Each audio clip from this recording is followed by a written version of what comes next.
سوال پوچھا ہے، شیخ احمد سرہندی رحمہ اللہ نے اپنی کتاب میں لکھا ہے کہ حضرت عیسیٰ علیہ السلام جب قرب قیامت میں نازل ہوں گے تو فقہ حنفی کے مطابق عمل کریں گے۔ بعض علماء نے یہ بات لکھی ہے، ان کا اپنا ذوق تھا، ان کا اپنا خیال تھا۔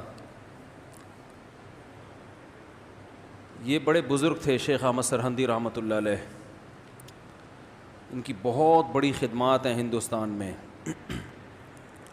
اور انہی کی دعوت پہ جلال الدین اکبر جیسا ملحد وہ اسلام پر آیا، اور انہی کی دعوت کا نتیجہ تھا کہ جلال الدین اکبر کی اولاد میں عالمگیر رحمۃ اللہ علیہ جیسے عادل بادشاہ پیدا ہوئے۔ انہوں نے بڑا کام کیا ہے، اور یہ بہت بڑے محقق تھے، عرب میں بھی بہت رہے تھے یہ۔ تو ان کا خیال یہ تھا کہ قرآن و سنت کے سب سے زیادہ قریب فقہ حنفی ہے، ان کی رائے تھی۔ تو اسی ذوق میں انہوں نے کہہ دیا کہ حضرت عیسیٰ علیہ السلام کس پر فیصلہ کریں گے؟ فقہ حنفی پر۔ اور یہ بات بعض اور بھی فقہا نے لکھی ہے، لیکن ہمارے ہی فقہا نے اس بات پہ رد بھی کیا ہے۔ وہ یہ رد کیا ہے کہ حضرت عیسیٰ علیہ السلام چونکہ مجتہد ہوں گے، اور مجتہد کسی فقہ کی تقلید نہیں کرتا۔ مجھ سے کسی نے کہا کہ طنز کیا نا کہ آپ لوگ تو مقلد ہو، اگر تقلید ضروری ہے تو عیسیٰ علیہ السلام کس کی تقلید کریں گے؟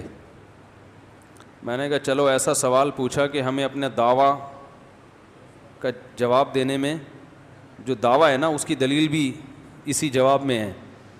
میں نے کہا حضرت عیسیٰ علیہ السلام کے بارے میں اللہ تعالیٰ کا ارشاد ہے، وَيُعَلِّمُهُ الْكِتَابَ وَالْحِكْمَةَ وَالتَّوْرَاةَ وَالْإِنْجِيلَ، کہ اللہ نے حضرت عیسیٰ علیہ السلام کو حکمت بھی سکھائی، کتاب بھی سکھائی، تورات بھی اور انجیل بھی۔ تو تورات اور انجیل تو اس لیے سکھائی کہ وہ آپ سے پہلے کتابیں تھیں۔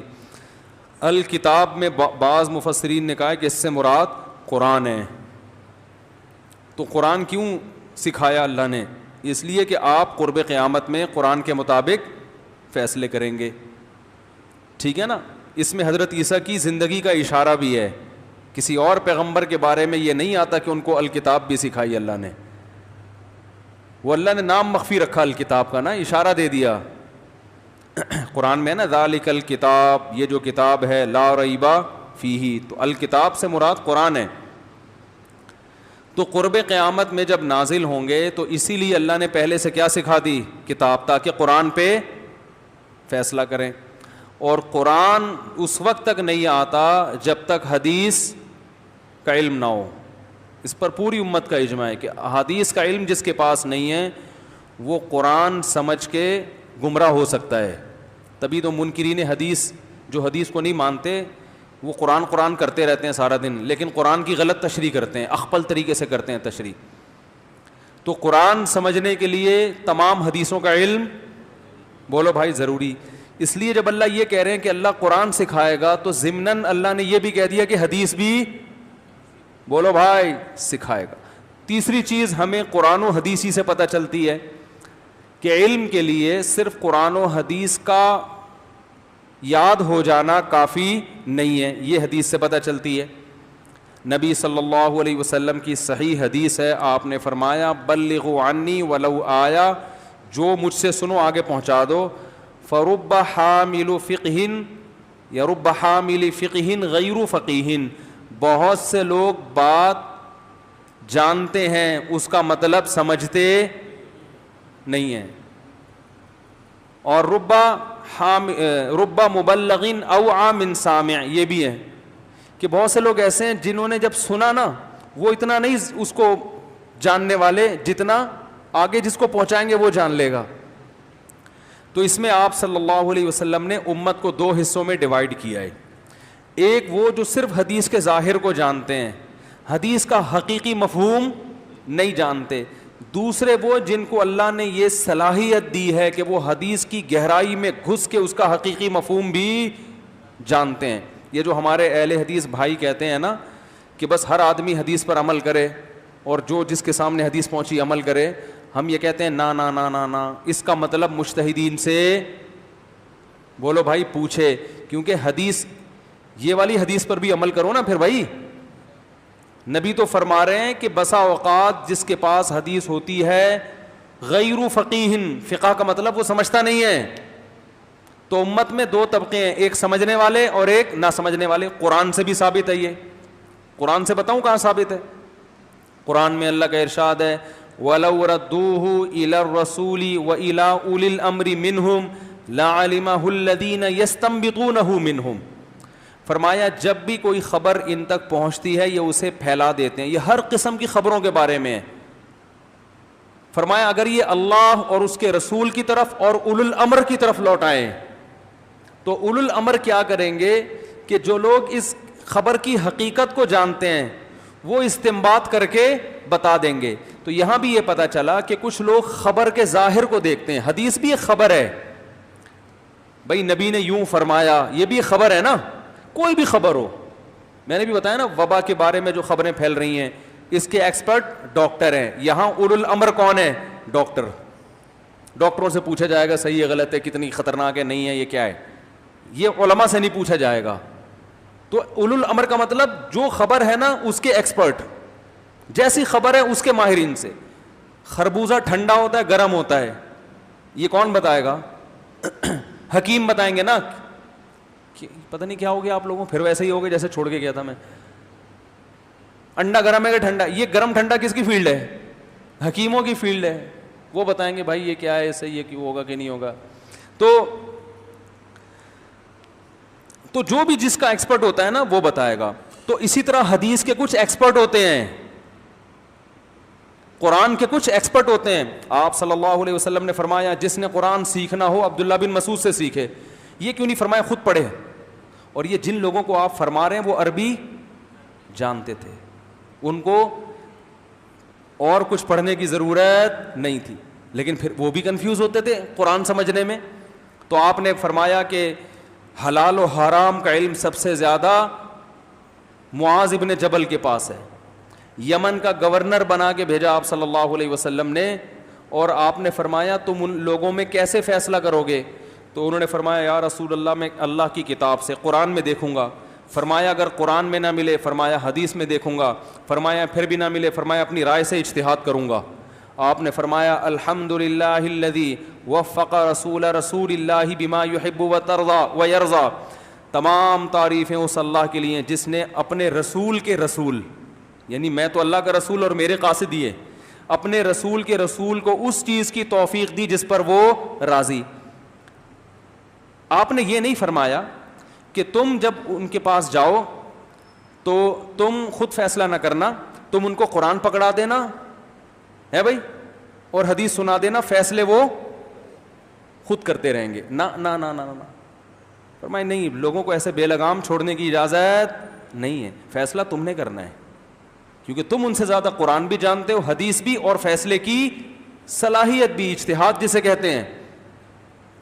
تو قرآن میں اللہ نے فرمایا کہ اولو الامر کی طرف جب خبر کو لوٹاؤ گے تو وہ اس کا مفہوم، وہ استنباط کا مطلب گھسنا، اس کے گہرائی میں جا کے اس کا مفہوم نکالیں گے. تبھی لیث رحمہ اللہ تعالی بہت بڑے تابعی ہیں، امام مالک سے ان کے مکالمے ہوئے ہیں، بہت بڑے محدث، بخاری میں ان سے بہت ساری روایتیں ہیں.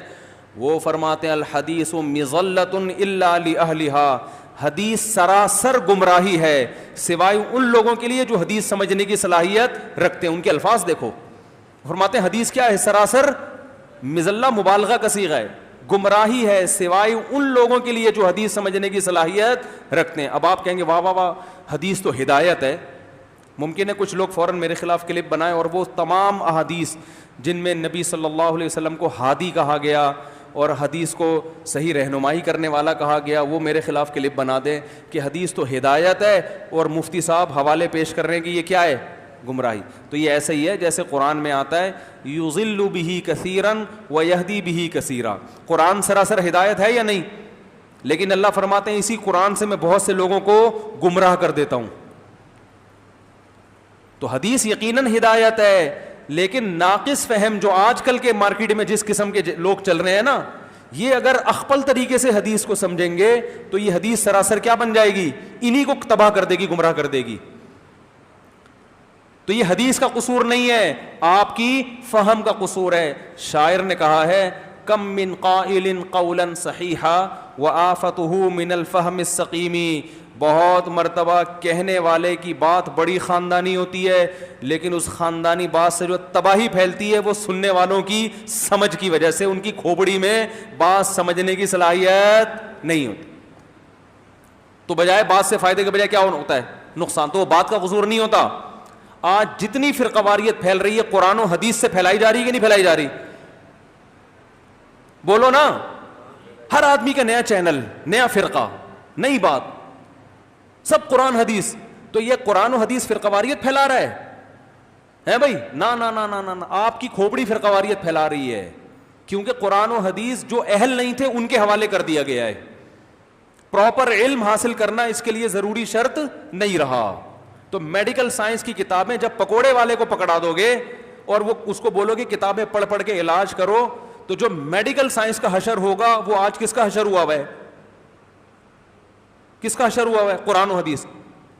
جو ہے ہی نہیں, انجینئر کے حوالے قرآن حدیث کیا ہوا ہے, پروفیسروں کے حوالے قرآن حدیث کیا ہوا ہے, جو جس کی فیلڈ نہیں ہے اس کے حوالے کیا ہوا ہے.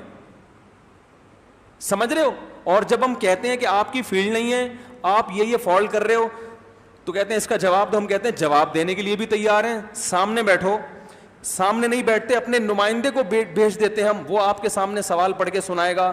کسی بات کے لیے بھی تیار نہیں ہوتے. سمجھ رہے کہ نہیں سمجھ رہے؟ تو الحدیث مظلۃ الا لاہلھا. تو نبی صلی اللہ علیہ وسلم نے امت کے دو فریق بیان کیے ہیں. ہاں, کچھ حدیثیں واضح و نصیحت سے ان کا تعلق ہے, ان کے لیے زیادہ فہم و فراست نہیں چاہیے. پڑوسی کے حقوق ہیں اور جو ہے ماں باپ کے حقوق ہیں, جن کا واضح و نصیحت سے تعلق ہے نا, ان کے بارے میں قرآن بھی کہتا ہے وَلَقَدْ يَسَّرْنَا الْقُرْآنَ لِلذِّكْرِ فَهَلْ مِن مُدَّكِرٍ. ہم نے قرآن کو نصیحت کے لیے آسان کر دیا, کوئی ہے سمجھنے والا, اس کے لیے کسی واسطے کی ضرورت نہیں ہے. نصیحت کی باتیں, جنت جہنم, فرعون کا واقعہ, قوم عاد, قوم سمود, ناپ تول میں کمی کرتے تھے, اللہ نے تباہ کر دیا. اس قسم کی آیتوں کے لیے نہ ابو حنیفہ کی تقلید کی جائے گی, نہ امام شافعی کی, نہ کسی مجتہد. یہ تو بہت واضح ہیں. مسائل کا علم جہاں آئے گا تو آپ صلی اللہ علیہ وسلم نے فرمایا رب حامل فقہ غیر فقیہ. بہت سے لوگ حدیث جانتے ہیں سمجھتے نہیں ہیں, اور آپ نے کہا بس سب سمجھیں گے, تو آپ خود حدیث کے خلاف چل رہے ہو. ان باتوں کا کوئی جواب دیتے نہیں, پی جاتے ہیں بس. جب بھی سوال ہے نا گول کرتے ہیں, گھماتے ہیں. اصل میں یہ مولوی اپنی دکانیں چلانا چاہتے ہیں, اصل میں یہ مولوی چاہتے ہیں ان کے لوگ محتاج رہیں.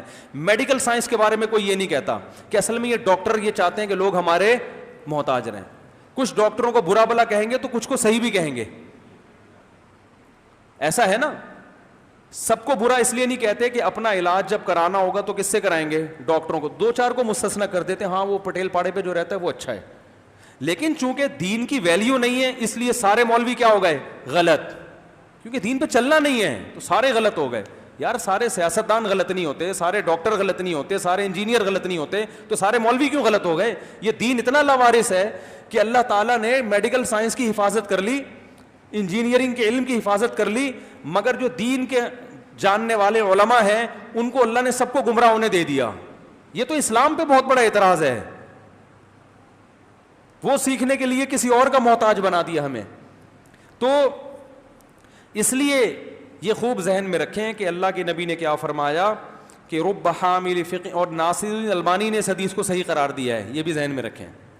تو رحمہ اللہ تعالی. تو اب یہ خوب سمجھیں کہ تین چیزیں ہوں گی. نمبر ایک, پورا قرآن, آیتوں کے شان نزول, ناسخ منسوخ کا علم بھی ہو, اور قرآن عربی میں جانتا ہو, اردو ترجمے میں نہیں, جس زبان میں نازل ہو زبان جانتا ہو. دوسرا, تمام احادیث, ان احادیث میں صحیح اور ضعیف کا علم بھی ہو, ناسخ منسوخ کا علم بھی ہو, یہ پوری ڈیٹیل ہو. یہ نہیں کہ کتابوں سے فلاں نے صحیح حدیث کہہ دی تو صحیح ہے, فلاں نے کہہ دیا کہ ضعیف ہے تو کیا ہے؟ ضعیف ہے. آپ کی اپنی تحقیق ہونی چاہیے, کیونکہ حدیث کو صحیح اور ضعیف کہنے میں بھی محدثین سے غلطی ہو جاتی ہے بعض دفعہ. تو یہ اپنی تحقیق ہو آپ کی, اس میں بھی آپ اندھی تقلید نہ کر رہے ہو. تیسری چیز, قرآن و حدیث کا فہم, حدیث سے مسئلہ نکالنا, حدیث کے ظاہر کو دیکھ کے فیصلہ کرنا ہوتا تو پھر مجتہدین کی اور فقہا کی، فقیہ کی جمع فقہا آتی ہے. حدیث میں ہوتا ہے نا فقیہ ہوتے ہیں، کچھ فقیہ نہیں ہوتے. فقیہ کی جمع کیا ہے، پلورل کیا ہے اس کی، فقہا. تو قرآن و حدیث کا مفہوم سمجھنے کے لیے جو فقہا کو اللہ نے فراست عطا فرمائی تھی وہ فراست ہونی چاہیے. اس کے میں نے کئی واقعات بیان کیے کہ حدیث کا ایک مطلب کیا لیا گیا، جب فقیہ کے سامنے پیش کیا گیا تو انہوں نے فوراً اس کے معنی چینج کر دیے. تو یہ فقہا، یہ تین چیزیں کسی میں جمع ہو جائیں تو اس کے لیے نہ صرف یہ کہ کسی کی تقلید جائز نہیں ہے، بلکہ یہ کہ یہ تقلید واجب نہیں ہے بلکہ ناجائز ہے. کیونکہ جب اس میں خود براہ راست استنباط کر سکتا ہے تو وہ کسی کو فالو نہیں کرے گا، لیکن لوگ اس کو فالو کریں گے. اب جس نے مجھ سے سوال پوچھا تھا نا حضرت عیسیٰ جب نازل ہوں گے تو کس کی تقلید کریں گے، وہ یہ کہنا چاہ رہے تھے کہ وہ تو کسی کی نہیں کریں گے تو پھر تم کیوں کر رہے ہو ہیں. تو اس کا جواب میں نے یہ دیا، میں نے کہا حضرت عیسیٰ جب نازل ہوں گے تو قرآن کہہ رہا ہے کتاب کا علم جانتے ہوں گے، اور کتاب کا پراپر علم حدیث کے بغیر ممکن نہیں ہے، اور حدیث کا پراپر علم اس فقاہت کے بغیر ممکن نہیں ہے. تو تینوں چیزیں حضرت عیسیٰ میں کیا ہوں گی، جمع. لہذا حضرت عیسیٰ کو کسی کی تقلید کی ضرورت نہیں، لیکن ہم اس وقت ابو حنیفہ کی تقلید چھوڑ کے حضرت عیسیٰ کی تقلید شروع کر دیں گے. اشکال ہم پر نہیں ہوگا، اشکال آپ پر ہوگا کہ جب اتنے بڑے پیغمبر موجود ہیں جو قرآن و حدیث کا علم اور فقاہت آپ سے زیادہ جانتے ہیں، تو آپ ان کے مقابلے میں فنٹر بننے کی کوشش کیوں کر رہے ہو. ہم تو کہیں گے بھائی جو جب پہلے مجتہد دنیا سے چلے گئے ان سے بڑے آ گئے ہیں، ان کی پوری امت نے گواہی دی، مگر قرآن نے نہیں کہا کہ ابو حنیفہ مجتہد ہیں. قرآن نے نہیں کہا، پوری امت نے کہا کہ مجتہد ہیں. ان کے تو قرآن گواہی دے رہا ہے اور پوری امت بھی کہہ رہی ہے، پلس کیا ہے قرآن بھی، اور یہ زندہ بھی ہمارے درمیان موجود بھی ہیں. تو میں نے کہا ہمارے لیے مسئلہ نہیں ہے، ہم ان کی تقلید چھوڑ کر فوراً کدھر شروع کر دیں گے، ادھر.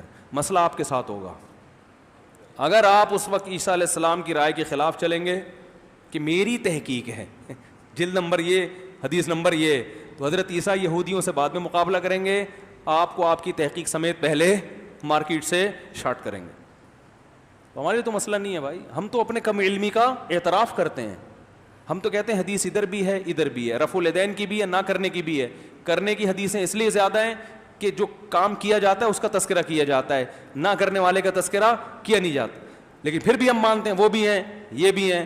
تو ہم نے کہا صاحب صحیح ہے، تو ہم ایک کی کر رہے ہیں بھائی، ایک وقت میں چاروں کی ہو نہیں سکتی. اور اس لیے بھی کر رہے ہیں کہ یہاں انہی کی جاتی ہے بر صغیر میں. جب سے اسلام آیا امام حنیفہ کا مسلک ہی پہ چلا جا رہا ہے، تو 1.5 اینٹ کی الگ سے مسجد بنانے کی ضرورت کیا ہے بھائی. 50% لوگ صدیوں سے امام حنیفہ کی تقلید کر رہے ہیں بر صغیر میں بھی، خاص طور پر یہاں تو 99.99% کر رہے ہیں. تو بر صغیر میں بھی، بنگلہ دیش میں بھی، برما میں بھی، افغانستان میں بھی، ایران کے بھی زیادہ تر حصے میں، اور یہ میں بھی تاشقند گیا تھا وہاں بھی، اتنے بڑے ایریے میں انہی کی ہو رہی ہے. تو جیسے سب چل رہے ہیں ویسے ہی چل لو بھائی، ٹھیک ہے نا. آپ یہاں کسی اور فقہ کی کرو گے تو ان کے علماء نہیں ملیں گے آپ کو مسائل بتانے کے لیے، تو وہ چلنا ممکن نہیں ہے. اور پھر امت میں اتحاد و اتفاق بھی مقصود ہے نا. تو بھائی جب سب چل رہے ہیں اور یہ بھی برحق ہے تو اسی کو فالو کر لو. الگ چلنے کی ضرورت ہے کیا، پرومیننٹ ہونے کی ضرورت کیا ہے، نمایاں ہونے کی. تو اس لیے ہمیں باقی ہم صحیح ان کو بھی سمجھتے ہیں، وہ بھی ٹھیک ہے. تو ہمارے لیے جو ہم جس وے پر چل رہے ہیں نا، ہم اس میں فرقواریت بھی نہیں ہے، امت میں محبت بھی ہے، اتحاد بھی ہے، اور خواہشات نفسانیہ کا دروازہ بھی نہیں کھلتا. آپ جس ٹریک پر چل رہے ہو اس میں بہت سے لوگ خواہشات نفسانیہ کا دروازہ ان کا کھل چکا ہے. اس لیے کہ ان کو حدیث جب ادھر نظر آتی ہے اپنے مطلب کی، حضرت معاویہ کے مخالف نظر آئے گی تو فوراً کلپ بنائیں گے. ان کے موافق میں جو حدیثیں نظر آئیں گی تو چونکہ آپ روافظ کو خوش کرنا چاہتے ہو، ان کی حمایت والی حدیثیں آپ ہائی لائٹ بولو بھائی نہیں کرو. میں نے بتایا تھا نا کہ اہل حدیث کا فون آیا میرے پاس کہ میں ایک لڑکی سے نکاح کرنا چاہتا ہوں، اس کے ابا راضی نہیں ہے، قرآن و حدیث کیا کہتا ہے اس بارے میں. میں نے کہا آپ کا مسلک کیا ہے، کہہ رہے ہیں اہل حدیث. تو میں نے کہا اہل حدیث کے فقہ میں اس کی اجازت نہیں ہے لڑکی کے ابا کو راضی کیے بغیر شادی کرنا. کہہ رہا میں فقہ شقہ نہیں مانتا، قرآن حدیث میں بتائیں مجھے. اب فقہ حنفی میں اجازت ہے، کہہ رہا میں نہیں مانتا فقہ حنفی شافی کیا ہوتا، قرآن حدیث کی روشنی میں بتائیں. میں نے کہا مجھے ایک بات بتاؤ، آج تک قرآن حدیث آپ اہل حدیث علماء سے پوچھتے رہے ہو ہر مسئلہ ان سے، آج آپ ایک حنفی عالم سے کیوں پوچھ رہے ہو؟ اس کا مطلب یہ قرآن حدیث نہیں ہے، یہ اپنی خواہشات ہیں نا. میں نے کہا آپ انہی سے پوچھو اہل حدیث کیا کہتے ہیں, کیونکہ آپ نے ہمیشہ ان پہ اعتماد کیا نا. آپ کا خیال تھا یہ حنفی علماء تو اندھی تقلید کرتے ہیں, اہل حدیث قرآن حدیث بتاتے ہیں, تو آج میں کیوں قرآن حدیث بتا رہا ہوں. کہہ رہے پھر بھی کچھ تھوڑے سے دلائل, پھر بھی کچھ تو ہو جائے, کچھ تو پتہ ہے نا. تو یہ کچھ اب کیوں, پہلے کیوں نہیں؟ پہلے تو فقہ حنفی کے مخالفت میں دلائل دے دے کے کہ یار یہ جو حدیث میں تو آتا لا نکاح الا بولی, ولی کے بغیر نکاح نہیں ہوتا. ایما امرأۃ نکحت بغیر اذن ولیھا فنکاحها باطل باطل باطل. پہلے تو یہ حدیثیں سناتے رہے کہ جو عورت ولی کی اجازت کے بغیر نکاح کرتی ہے اس کا نکاح باطل ہے باطل ہے باطل ہے. یہ ساری حدیثیں ہیں. میں نے کہا اب آپ مجھ سے کیوں پوچھ, میرے پاس ہیں حدیثیں بھی ہیں قرآن بھی ہے. تو یہ جو پینترے بدلتے ہیں نا, اس سے روکنے کے لیے علماء کہتے ہیں مانو سب کو چلو ایک پر. تو بھائی میں اگر فقہ حنفی کو فالو کرتا ہوں تو میں فقہ شافعی کو بھی درست سمجھتا ہوں, کیونکہ سب کے فقہا میں اختلاف ہونا اس کی علامت ہے کہ اس حدیث کے دو مطلب نکلتے ہیں. کیونکہ ان میں جب اختلاف ہوا اس کا مطلب آپ اس اختلاف کو ختم نہیں کر سکتے. یہ حدیث ہی میں اختلاف ہے, تھا تبھی تو اتنے بڑے بڑے مجتہدین کی رائے میں اختلاف ہوا. آپ کیوں فنٹر بن کے فیصلہ کر رہے ہو کہ یہ والی رائے صحیح ہے اور وہ والی غلط ہے؟ او بھائی امام شافعی سے یہ فیصلہ نہیں ہو سکا, ابو حنیفہ سے نہیں ہو سکا, آپ سے کیسے ہوگا؟ ان کی رائے میں اختلاف ہو گیا, متفق نہیں ہو سکے, آپ آج کیسے کرو گے متفق؟ تو اس لیے جو ہے اس کو ایز اٹ از رہنے دیا جائے. ایک کو فالو کرو جو صدیوں سے ہوتا آ رہا ہے, اور دوسرے پہ کیچڑ مت اچھو, بولو یہ بھی ٹھیک ہے اور یہ بھی ٹھیک. اس طرح سے امت میں جوڑ پیدا ہوگا. اس طرح سے نہیں ہوگا جس طرح چلایا جا رہا ہے کہ یہ ٹھیک ہے, یہ رائے ہے, یہ حدیث ہے, اور یہ لوگ حنفی لوگ اس کے خلاف چلتے ہیں یا اہل حدیث اس کے خلاف چلتے ہیں. اس طرح سے ایک دوسرے پہ طنز کریں گے سوائے خواری اور کھجل کے کچھ بھی. ایک تو کھجل خواری ہوتی ہے, خواری کھجل ہوتی ہے, یہ کھجل خواری کی بڑی قسم. اور امت میں توڑ توڑ توڑ, ہاں بدعت کے خلاف سب کو جمع ہونا چاہیے, عقیدے میں سب کو ایک ہونا چاہیے. عقیدے جو قرآن حدیث نے بالکل, عقیدے میں اللہ نے کنفیوژن رکھی بھی نہیں ہے. اتنے پیچیدہ عقیدے نہیں ہیں ہمارے, بہت سیدھے سے عقیدے بیان, اس میں دو رائے بولو بھائی نہیں. عقیدہ اللہ نے بہت واضح بیان کر دیا, اللہ ایک ہے. الرحمن علی العرش استوى, وہ کہاں ہے؟ عرش پر ہے. آسمان دنیا پر آتا ہے, کما هو لائق بشانہ, جیسے کہ اس کی شان ہے. اور کیا ہے اس کا ساتھ؟ کوئی دعا اللہ کے سوا کسی سے صرف یا اللہ مدد ہے, یا رسول اللہ مدد, بولو بھائی نہیں چلے گا. اتنا براڈ مائنڈڈ نہیں بننا ہے کہ یار بس سبھی ٹھیک ہیں. صحابہ کو گالی برداشت, اتنا براڈ مائنڈڈ نہیں بننا ہے. صحابہ کے بارے میں اجماعی عقیدہ ہے کہ سب جنتی ہیں, بس سب سے رضی اللہ عنہم ورضوا عنہ. اخبار آحاد, خبر واحد قرآن کے مقابلے میں حجت نہیں ہوتی. تاریخی کتابوں اور تاریخی واقعات سے استدلال, اور ان سے خطا ہوئی بھی ہے تو ان کی نیکیاں ان کی خطاؤں سے زیادہ وزنی ہیں. ہمارا یہ عقیدہ ہی نہیں کہ صحابہ سے غلطی نہیں ہو سکتی, یہ ہے ہی نہیں. غلطی اگر ہے بھی تو بھائی پھر بھی ہم سے کیا ہیں, اچھے ہیں. ہمیں ان کے خلاف زبان درازی کی اجازت نہیں ہے. یہ اجماعی عقیدے امت. ختم نبوت, حضرت عیسیٰ قرب قیامت میں نازل ہوں گے. مزاروں پہ دیگیں چڑھانا بولتے کیوں نہیں؟ بولو نا یار, حرام ہے, ناجائز ہے. قبر ایک بالش سے اونچی کرنا حرام ہے, ناجائز ہے. قبروں کے طواف, قبروں کو چومنا, بولو نا کیا ہو گیا یار, بولنے میں سبق یاد کرا رہا ہوں. قبروں پہ طواف کرنا, قبروں کو چومنا, مزاروں پہ میلے ٹھیلے کرنا, مسٹنڈے بن کے بیٹھ جانا وہاں پہ. قبرستان ہم جو جاتے ہیں صرف میت کے لیے دعا کرو اور آخرت کی یاد تازہ کرو, پتلی گلی سے نکلو بس.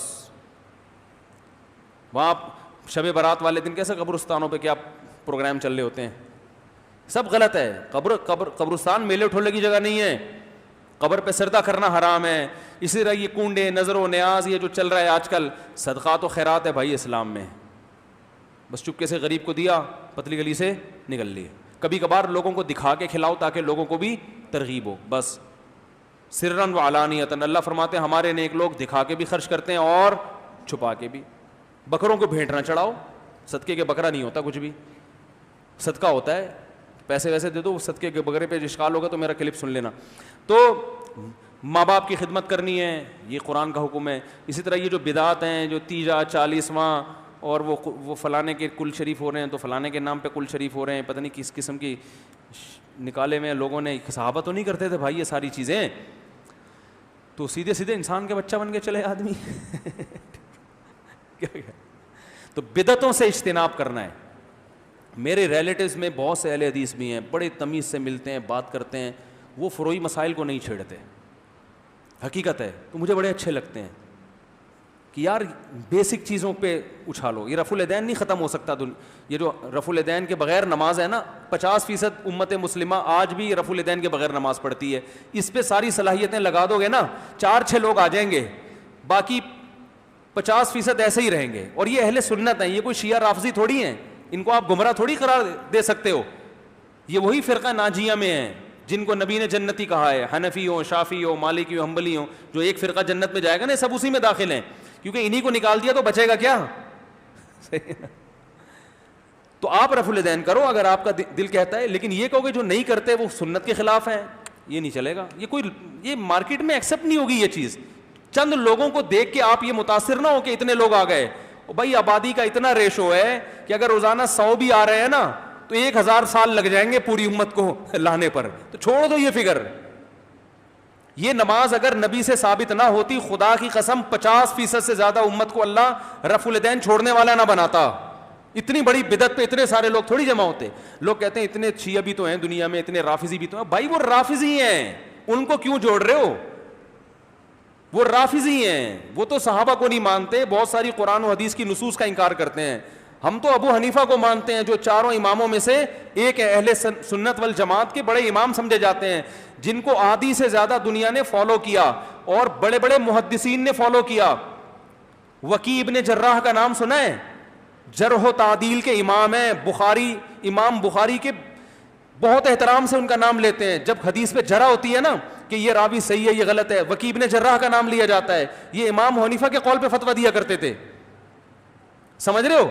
کسی نے ان سے پوچھا آپ ابو حنیفہ کی رائے پہ فتویٰ دیتے, انہوں نے کہتا ہے ما سمعنا رأیا احسن من رأی ابی حنیفہ, میں نے ابو حنیفہ کی رائے سے زیادہ اچھی رائے کسی میں نہیں دیکھی. یعنی قرآن حدیث میں جو ان کا فیصلہ ہوتا ہے اس سے اچھا فیصلہ مجھے کسی کا لگتا نہیں ہے.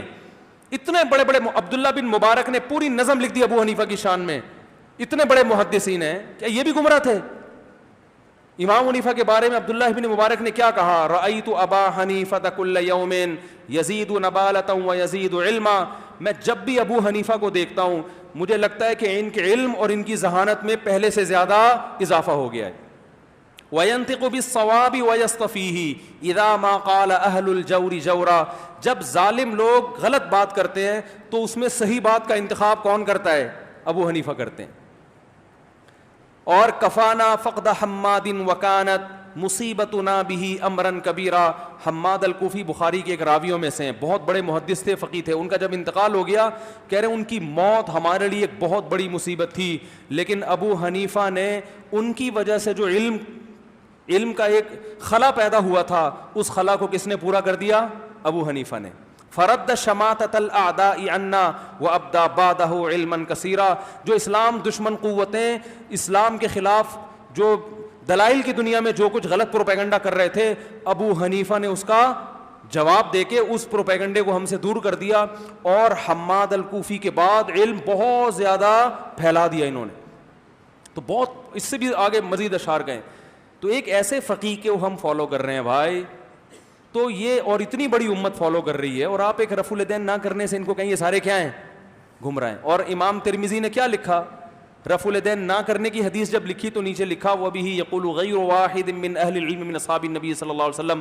یہی بہت سارے صحابہ کا مذہب ہے اہل علم میں کہ وہ رفع الیدین نہیں کرتے تھے. جب کرنے والوں کا ذکر کیا نا تو ان کے نام ذکر کیے کہ یہ رفع الیدین کے قائل تھے, نہ کرنے والوں کا ذکر کیا تو ان کے نام ذکر نہیں کیے, کیونکہ یہ پہلے کہہ چکے تھے غیر واحد من اہل علم. تو بہرحال میں پھر بھی براڈ مائنڈیڈ ہوں, میں کہتا ہوں یار کرنے کے بھی بڑے مضبوط دلائل ہیں, تو آپ بھی یہ کہہ لو بھائی یہ بھی ہیں تو وہ بھی ہیں. زیادہ سے زیادہ یہ بولو ہماری رائے میں کرنے کے مضبوط ہیں ہم تو کریں گے, جو نہیں کرنے کے ہیں وہ نہ کریں, یہ کہہ لو. نہ جو نہیں کرتے وہ ابو حنیفہ کے اندھے مقلد ہیں, وہ بخاری اور مسلم کے خلاف ہیں, انہوں نے قسم اٹھائی ہوئی ہے کہ محمدی دین پہ نہیں چلنا, حنفی دین پہ چلنا ہے.